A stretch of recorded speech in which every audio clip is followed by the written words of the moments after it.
My loving people, we have been persuaded by some that are careful of our safety to take heed how we commit ourselves to armed multitudes for fear of treachery. But I assure you I do not desire to live to distrust my faithful and loving people. Let tyrants fear. I have always so behaved myself that under God I have placed my chiefest strength and safeguard in the loyal hearts and goodwill of my subjects. And therefore I am come amongst you, as you see, at this time not for my recreation and desperate, but being resolved in the midst and heat of the battle to live and die amongst you all, to lay down for my God and for my kingdom and my people my honor and my blood, even in the dust.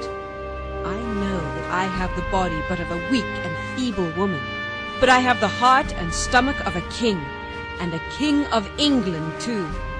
And think foul scorn that Parma or Spain or any prince of Europe should dare to invade the borders of my realm, to which rather than any dishonor shall grow by me, I myself will take up arms. I myself will be your general, judge, and rewarder of every one of your virtues in the field. I know already for your forwardness you have deserved rewards and crowns, and we do assure you in the word of a prince they shall be duly paid you. In the meantime, my lieutenant general shall be in my stead, than whom no prince commanded a more noble or worthy subject, not doubting but your obedience to my general. By your concord in the camp and your valor in the field, we shall shortly have a famous victory over those enemies of my God, of my kingdom, and of my people.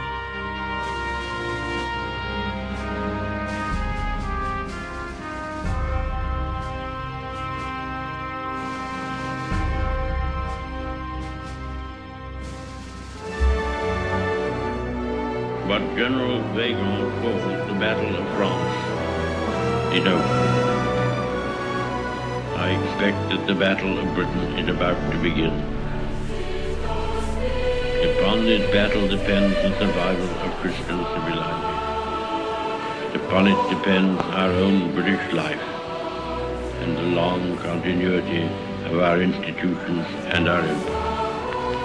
The whole fury and might of the enemy must very soon be turned on us.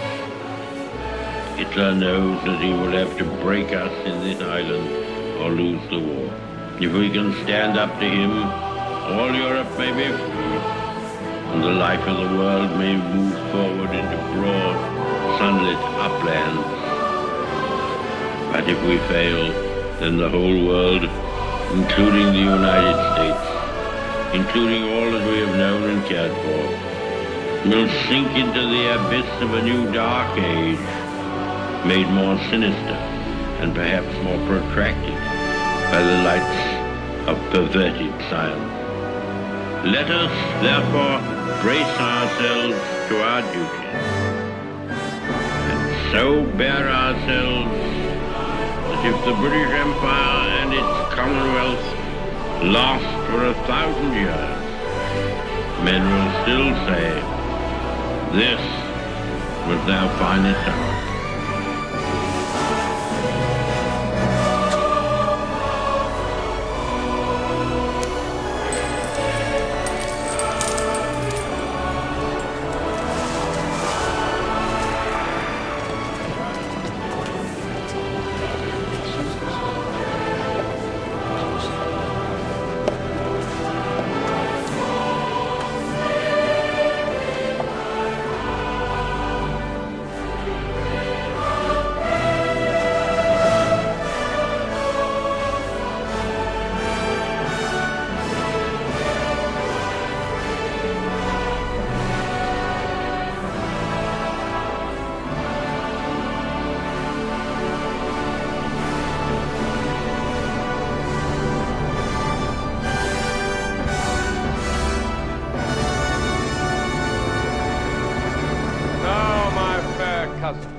If we are marked to die, we are enough to do our country loss.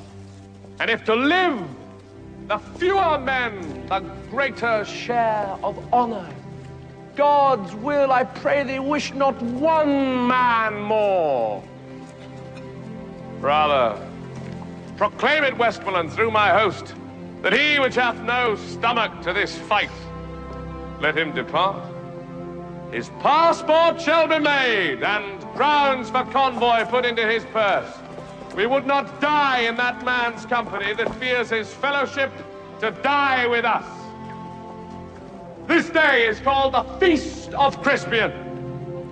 He that outlives this day and comes safe home will stand at tiptoe when this day is named, and rouse him at the name of Crispian.